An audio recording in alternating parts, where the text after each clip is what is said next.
Happy to share you today how to make salted eggs or itlog maalat. Pero bago ko i-share yung aking version ay huwag munang kalimutang i-like, i-share naman at subscribe sa aming channel. Ang itlog maalat talaga ay naasam-asam ko talaga lalong-lalo na lagyan ng kamatis at marami pang iba kagaya na ihalo sa salad, napakasarap talaga.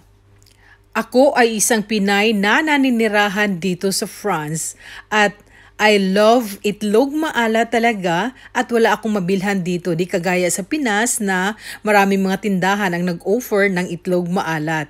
Kaya ang ginawa ko ay nag-try ako for the first time na gumawa ng itlog maalat.